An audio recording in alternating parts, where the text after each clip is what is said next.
نحمده ونصلي ونسلم على رسوله الكريم اما بعد فاعوذ باللہ من الشیطان الرجیم بسم اللہ الرحمن الرحیم۔ سورہ بقرہ کے چھٹے رکوع کا آغاز ہے اور یہ پہلے پارے کا بھی چھٹا رکوع ہے۔ جس طرح گزشتہ رکوع میں ہم نے سماعت کیا کہ بنی اسرائیلیوں کو ان کے آباء و اجداد پر کی جانے والی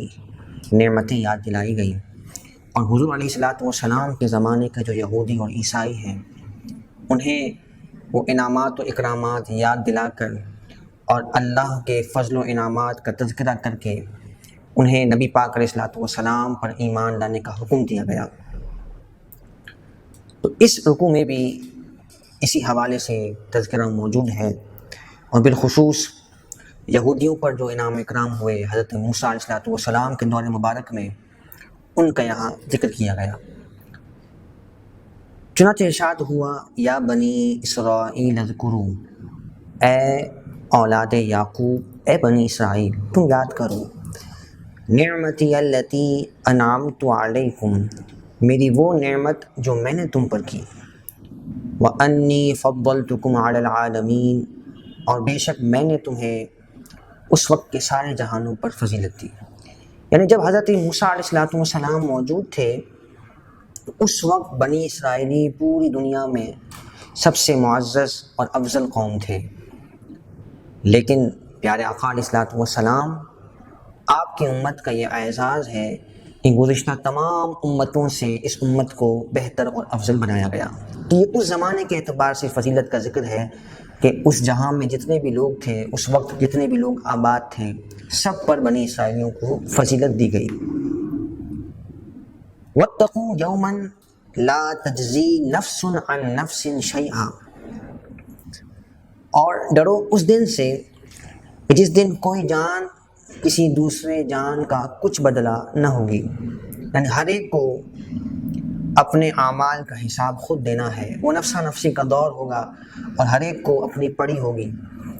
تو ان قیامت کے حالات کا تذکرہ انہیں خوف دلانے کے لیے اور ایمان کی طرف رغبت دلانے کے لیے کیا گیا۔ وَلَا يُقْبَلُ مِنْهَا شَفَاعَةٌ، اور کافر کے لیے سفارش نہ مانی جائے گی۔ جہاں تک مسلمان کے لیے سفارش کا ذکر ہے تو قرآن و حدیث میں مختلف ایسی آیات اور احادیث موجود ہیں کہ جن سے یہ معلوم ہوتا ہے کہ اللہ تبارک و تعالی مومنوں پر کرم فرمائے گا۔ کہیں احادیث میں ہمیں قرآن کے متعلق ملتا ہے کہ قرآن مجید فرقان حمید اپنے پڑھنے والوں کے لیے شفاعت کرے گا، سفارش کرے گا۔ کہیں خاص صورتوں کے متعلق، بالخصوص سورہ بقرہ اور سورہ آل عمران کے متعلق ملتا ہے کہ یہ صورتیں اپنے پڑھنے والوں کی سفارش کریں گی۔ نبی پاک علیہ السلام کی شفاعت کا ذکر کثرت سے احادیث میں ملتا ہے۔ اسی طرح اللہ تبارک و تعالیٰ کے نیک بندوں کا ذکر، علماء کا ذکر ملتا ہے کہ اہل علم علماء جسے چاہیں گے اللہ تبارک و تعالیٰ کی اذن سے جہنم سے آزاد فرمائیں گے اور ان کے حق میں سفارش کریں گے۔ اسی طرح حافظ کے متعلق فرمایا گیا کہ وہ اپنے گھر کے 10 ایسے افراد کہ جن پر جہنم واجب ہو چکی ہوگی، حفاظ ان افراد کے لیے سفارش کریں گے۔ تو یہاں جو فرمایا گیا کہ سفارش قبول نہیں کی جائے گی، اس سے کافر کے لیے مراد ہے، چونکہ ذکر ان یہود و نصارہ سے ہو رہا ہے جو کفر کی زندگی گزار رہے تھے، تو انہیں یہ بتایا جا رہا ہے کہ ایسے لوگوں کی سفارش قبول نہیں کی جائے گی کہ جن کا خاتمہ کفر پر ہو اور جو نبی پاک علیہ السلام کی تعلیمات کو قبول نہ کریں۔ وَلَا يُؤْخَذُ مِنْهَا عَدْلٌ، اور ان سے کچھ مواخذہ نہ لیا جائے گا اس جان سے جو قیامت کے دن اللہ کے حضور پیش ہوگی اور کفر پر اس کا خاتمہ ہوا ہوگا، تو ایسی جان سے بدلے میں کوئی معاوضہ بھی قبول نہ کیا جائے گا۔ اول تو وہاں اللہ کی بارگاہ میں معاوضہ دینے کی کوئی صورت نہیں ہوگی، لیکن فرمایا کہ دنیا میں جس طرح تم مال دے کر بڑے بڑے معاملات سے اپنے آپ کو چھڑا لیتے ہو، فرمایا جب حشر کا دن ہوگا تو اس طرح کا کوئی سلسلہ نہیں ہو سکتا۔ وَلَا هُمْ يُنصَرُونَ، اور نہ وہ مدد کیے جائیں گے۔ وَإِذْ نَجَّيْنَاكُمْ مِنْ آلِ فِرْعَوْنَ، اور یاد کرو جب ہم نے تمہیں فرعونیوں سے نجات دی. اب خاص یہودیوں پر کیے جانے والے انعامات کا ذکر ہے اور فرعون سے جو بنی اسرائیلیوں کو نجات دی گئی اس کا ذکر کیا گیا. فرمایا اور یاد کرو جب ہم نے تمہیں فرعونیوں سے نجات دی یسومونکم سوء العذاب، وہ تمہیں برا عذاب چکھاتے تھے، یعنی پریشان کرتے، سخت آزمائش اور اذیت میں مبتلا کرتے، بڑی بڑی چٹانیں ان سے کھدواتے اور بھاری بوجھ اٹھواتے جس سے ان کی کمر اور گردنیں زخمی ہو جاتی، اور بھاری ٹیکس ان سے روزانہ غروب آفتاب سے پہلے وصول کیا جاتا اور جبراً وصول کیا جاتا. جو نہ دیتا تو اسے مہینوں مشقت بھری سزا دی جاتی. تو یہ سلسلہ کئی سالوں سے چلتا رہا اور فرعونی جو قبطی قوم تھے وہ بنی اسرائیلیوں کو اس طرح کی اذیت دیتے رہے. فرعون در حقیقت کسی شخص کا نام نہیں ہے بلکہ یہ عہدے و منصب کا نام ہے. ان مصریوں میں، قبطیوں میں جو بادشاہ پیدا ہوتا، جو بادشاہ آتا، اسے فرعون کہا جاتا تھا. اور موسیٰ علیہ السلام کے زمانے کا جو فرعون تھا اس کا نام ولید بن مصعب بن ریان تھا، اور اس کی عمر 400 سال سے زائد تھی، اور یہ گمراہی میں اتنا آگے بڑھ گیا کہ اس نے خدائی کا دعویٰ تک کرنا شروع کر دیا. اور موسیٰ علیہ السلام کو اس نے کس طرح جھٹلایا. قرآن مجید فرقان حمید کی مختلف آیات میں مختلف مقامات پر ان واقعات کی تفصیل کو بیان کیا گیا. یہاں یہ فرمایا گیا کہ وہ فرعونی تمہیں برا عذاب چکھاتے تھے. یذبحون ابناءکم، وہ تمہارے بیٹوں کو ذبح کرتے، ویستحیون نساءکم، اور تمہاری بیٹیوں کو زندہ چھوڑتے. واقعہ مشہور ہے کہ ایک رات فرعون نے یہ خواب دیکھا کہ بیت المقدس سے ایک آگ اٹھتی ہے اور وہ بنی اسرائیلیوں کو کوئی نقصان نہیں پہنچاتی، جبکہ وہ آگ فرعونیوں کو تباہ و برباد کر دیتی ہے. تو جب اس خواب کا اس نے اپنے دربار کے کاہنوں سے ذکر کیا تو انہوں نے یہ تعبیر بتائی کہ بنی اسرائیل میں ایک بچہ پیدا ہوگا جو تیری ہلاکت کا اور تیری سلطنت کے زوال کا سبب بنے گا. بس اتنا سننا تھا کہ اس ظالم اور جابر نے اللہ تبارک و تعالیٰ کی مشیت سے ٹکر لینے کی کوشش کی اور اس نے یہ فرمان جاری کر دیا کہ بنی اسرائیل کے یہاں جو بھی لڑکا پیدا ہو اسے قتل کر دیا جائے. 70,000 نومولود بچوں کو اس نے الیاذ باللہ قتل کر دیا بنی اسرائیلیوں کے. اسی طرح 90,000 ماؤں کے حمل اس نے ضائع کروا دیے، اور باقاعدہ اس نے تفتیش کے لیے اپنے کارندے مقرر کیے ہوئے تھے. جہاں جو اطلاع ملتی تو اس کے مطابق حمل ضائع کرا دیا جاتا، یا بچے کی ولادت کی خبر ملتی تو اسے قتل کرا دیا جاتا. پھر اللہ تبارک و تعالیٰ کی مشیت دیکھیے کہ بنی اسرائیلیوں کے بوڑھے جلد انتقال کرنے لگے. تو ان قبطیوں نے فرعون سے آ کر کہا کہ ان کے بوڑھے مر رہے ہیں، بچے تو پیدا ہونے نہیں دے رہا، تو پھر ہماری خدمتیں کون کرے گا؟ سارے کام تو خواتین نہیں کر سکتی، سارے لڑکے مرد اگر ختم ہو جائیں اس طرح تو پھر ہماری خدمتیں کون کرے گا؟ تو اس نے یہ فرمان جاری کیا کہ 1 سال بچوں کو زندہ چھوڑ دیا جائے اور 1 سال قتل کر دیا جائے. اللہ تبارک و تعالیٰ کی قدرت اور مشیت دیکھیے کہ جس سال اس نے بچوں کو زندہ رکھنے کا آرڈر رکھا تھا اس سال حضرت ہارون علی نبینا علیہ الصلوۃ والسلام تشریف لائے، ان کی ولادت ہوئی جو کہ موسیٰ علیہ الصلوۃ والسلام کے بڑے بھائی ہیں. اور اگلے سال حضرت موسیٰ علیہ الصلوۃ والسلام کی ولادت ہوئی جب اس نے بچوں کو قتل کرنے کا حکم جاری کیا ہوا تھا. تو اللہ تعالیٰ کے فیصلوں سے کون ٹکر لے سکتا ہے؟ جس سال بچے قتل کیے جانے تھے اسی سال حضرت موسیٰ علیہ السلام کی ولادت ہوئی. اور پھر وہ تفصیلی واقعات ہیں کہ آپ کی والدہ نے ایک صندوق میں آپ کو دریائے نیل میں بہا دیا، اور فرعون کے گھر ہی میں حضرت موسیٰ علیہ السلام نے اپنی عمر کی ابتدائی عرصے کو گزارا. بہرحال حضرت موسیٰ علیہ السلام آپ نے اپنا بھرپور زمانہ گزارا اور اللہ تبارک و تعالیٰ کے حکم سے آپ نے اعلان نبوت فرمایا اور ان فرعونیوں کو آپ نے نصیحتیں بھی فرمائی، انہوں نے بڑی بے ادبیاں کی، معجزات بھی دکھائے، لیکن وہ نہ مانے، تو پھر ان کی ہلاکت و بربادی کا فیصلہ ہوا۔ واقعات بڑے تفصیلی ہیں جو مختلف مقامات پر ہم سماعت کرتے رہیں گے، لیکن یہاں فرعون کی تباہی و بربادی کا ذکر ہے۔ فرمایا کہ وہ تمہارے بیٹوں کو ذبح کرتے، وَيَسْتَحْيُونَ نِسَاءَكُمْ، اور تمہاری بیٹیوں کو زندہ رکھتے، وَفِي ذَلِكُمْ بَلَاءٌ مِّن رَبِّكُمْ عَظِيمٌ، اور اس میں تمہارے رب کی طرف سے بڑی آزمائش تھی کہ بیٹوں کا اتنی کثرت سے انتقال کر جانا۔ پھر ان تمام معاملات سے گزر کر فرعون کی ہلاکت کا ذکر کیا گیا۔ فرمایا وَإِذْ فَرَقْنَا بِكُمُ الْبَحْرَ، چونکہ رکوع کے آغاز میں بھی ہم نے سماعت کیا کہ ان پر کیے جانے والے انعامات کا ذکر ہے، تو ان پر یہ بھی ایک بہت بڑا انعام تھا کہ فرعون سے انہیں نجات دی گئی۔ فرمایا وَإِذْ فَرَقْنَا بِكُمُ الْبَحْرَ، اور جب ہم نے تمہارے لیے دریا کو پھاڑ دیا، فَأَنْجَيْنَاكُمْ، تو ہم نے تمہیں نجات دی، وَأَغْرَقْنَا آلَ فِرْعَوْنَ، اور فرعونیوں کو ہم نے غرق کیا، وَأَنْتُمْ تَنْظُرُونَ، تمہاری آنکھوں کے سامنے۔ واقعہ مختصر یہ ہے کہ اللہ تبارک و تعالیٰ کے حکم سے حضرت موسیٰ علیہ السلام رات کے پہر بنی اسرائیلیوں کو لے کر آپ نے مصر چھوڑنے کا قصد فرمایا رب العالمین کے حکم کے مطابق، اور دریائے نیل پر جب آپ پہنچے، دریا کے کنارے جب آپ پہنچے، تو آپ نے وہاں اللہ تعالیٰ کے حکم سے دریا پر اپنا عصا مبارک مارا، تو آپ کی قوم کے 12 قبیلوں کے لیے اس دریا میں 12 راستے بن گئے، اور سمندر کا پانی دیوار کی طرح کھڑا ہو گیا، اور ہر قبیلے کے آگے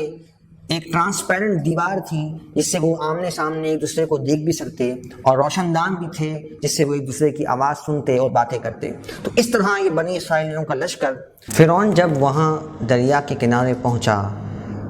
اور اس نے دیکھا کہ بنی اسرائیلی دریا کو عبور کر رہے ہیں، تو اپنی قوم میں اپنی عزت کو برقرار رکھنے کے لیے، حالانکہ اس کے دل میں خوف طاری ہو رہا تھا اور وہ سمجھتا تھا کہ موسیٰ علیہ السلام نبی برحق ہیں، اور اسی وجہ سے دریا نے آپ کے لیے، آپ کی قوم کے لیے راستہ بنایا ہے، اور اسے خطرہ تھا کہ کہیں میں جب دریا میں جاؤں تو ہلاک و برباد نہ کر دیا جاؤں، لیکن قوم کے سامنے اپنی عزت بحال رکھنے کے لیے اور قوم کے دباؤ میں وہ آگے بڑھتا ہے، اور جب بیچ دریا میں پہنچا تو فرعون اور اس کی قوم کو غرق کر دیا گیا، اور سارے کے سارے ہلاک و برباد ہو گئے۔ تو اسی کا یہاں ذکر فرمایا گیا وَإِذْ فَرَقْنَا بِكُمُ الْبَحْرَ فَأَنْجَيْنَاكُمْ، اور جب ہم نے تمہارے لیے سمندر کو پھاڑ دیا، چیر دیا، فَأَنْجَيْنَاكُمْ، تو ہم نے تمہیں نجات دی، وَأَغْرَقْنَا آلَ فِرْعَوْنَ، اور فرعونیوں کو ہم نے غرق کیا، وَأَنْتُمْ تَنْظُرُونَ، تمہاری آنکھوں کے سامنے۔ پھر جب حضرت موسیٰ علیہ السلام اپنی قوم کو لے کر آگے بڑھے فرعونیوں سے نجات کے بعد، تو بنی اسرائیلیوں نے آسمانی کتاب کا تقاضا کیا کہ آپ اللہ تعالیٰ کی بارگاہ سے کوئی کتاب لے کر آئیے جس کے احکامات پر ہم عمل کریں۔ موسیٰ علیہ السلام نے اللہ تبارک و تعالیٰ کی بارگاہ میں دعا کی، اور آپ کو 30 راتوں کے لیے کوہ طور پر بلایا گیا، اور پھر اس مدت کو بڑھا کر 40 راتیں کر دیا گیا۔ حضرت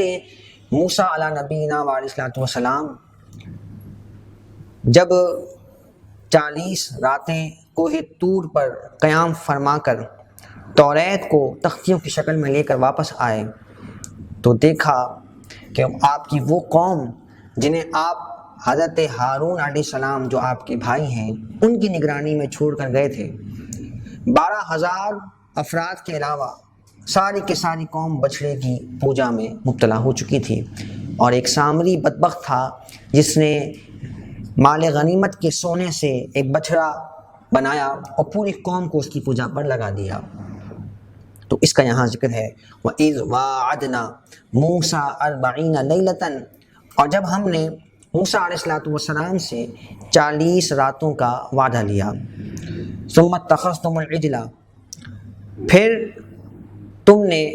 بچڑے کو معبود بنا لیا، من بعدہ، اس کے بعد، وانتم ظالمون، اور تم ظالم تھے۔ ثم عفونا عنکم من بعد ذلک لعلکم تشکرون، پھر اس کے بعد ہم نے تمہیں معافی دی تاکہ تم شکر کرو۔ اس معافی کی صورت کیا تھی اس کا آگے ذکر بیان کیا گیا۔ وَإِذْ آتَيْنَا مُوسَى الْكِتَابَ وَالْفُرْقَانَ لَعَلَّكُمْ تَهْتَدُونَ، اور جب ہم نے موسیٰ علیہ السلام کو کتاب عطا کی اور حق اور باطل میں فرق کرنے والی چیز، مفسرین فرماتے ہیں کہ اس سے حضرت موسیٰ علیہ السلام کے معجزات مراد ہیں۔ لعلکم تہتدون، تاکہ تم ہدایت پا جاؤ۔ وَإِذْ قَالَ مُوسَىٰ لِقَوْمِهِ يَا قَوْمِ، اور جب موسیٰ علیہ السلام نے اپنی قوم سے فرمایا، اے میری قوم، اِنَّكُمْ ظَلَمْتُمْ أَنفُسَكُمْ، بے شک تم نے اپنی جانوں پر ظلم کیا، بِاتِّخَاذِكُمُ الْعِجْلَ، بچڑے کو معبود بنا کر، فَتُوبُوا إِلَىٰ بَارِئِكُمْ، تو اپنے پیدا کرنے والے کی طرف رجوع کرو، فَاقْتُلُوا أَنفُسَكُمْ، تو آپس میں ایک دوسرے کو قتل کرو، ذَلِكُمْ خَيْرٌ لَكُمْ عِنْدَ بَارِئِكُمْ، یہ زیادہ بہتر ہے تمہارے لیے تمہارے پیدا کرنے والے کے نزدیک۔ یعنی ان کی معافی کی صورت یہ مقرر کی گئی کہ جن لوگوں نے بچھڑے کی پوجا کی ہے انہیں قتل کر دیا جائے، اور وہ 12,000 افراد جو شرک سے محفوظ رہے انہیں یہ حکم دیا گیا کہ ان لوگوں کو قتل کریں۔ تو صبح سے لے کر شام تک 70,000 بنی اسرائیل مارے گئے۔ تو حضرت موسیٰ اور ہارون علیہ السلام نے اللہ رب العالمین کی بارگاہ میں التجا کی کہ اس طرح تو بنی اسرائیلی کثرت سے ہلاک ہو جائیں گے۔ تو رب العالمین نے ان انبیاء کی عرض پر اور دعا پر اس عذاب کو اور سزا کو ان سے اٹھا لیا، اور حکم یہ نازل ہوا کہ جو قتل کر دیے گئے وہ شہادت کے رتبے پر فائز ہوں گے، اور جو قتل سے بچ گئے ان کا گناہ بخش دیا گیا۔ تو حالانکہ جرم پر انہیں سزا دی گئی تھی، لیکن اللہ نے انبیاء کی دعا کی برکت سے اپنے فضل سے انہیں شہادت کا رتبہ عطا فرمایا۔ فتاب علیکم، تو اس نے تمہاری توبہ قبول فرمائی،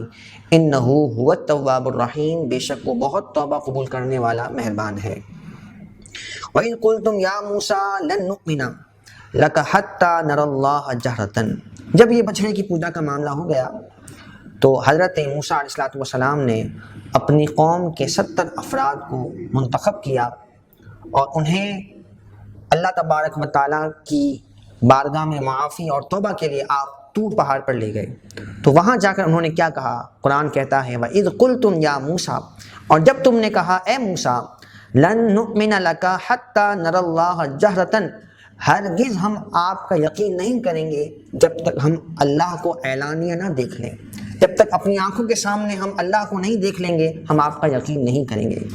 تو بجائے اس کے کہ طور پہاڑ پر آ کر اپنے جرم پر اپنی قوم کی طرف سے نمائندگی کرتے ہوئے شرمندہ ہوتے ہیں، یہ حضرت موسیٰ علیہ السلام کی بے ادبی کرنے لگے کہ ہم آپ کا انکار کرتے ہیں، آپ کا یقین نہیں کریں گے۔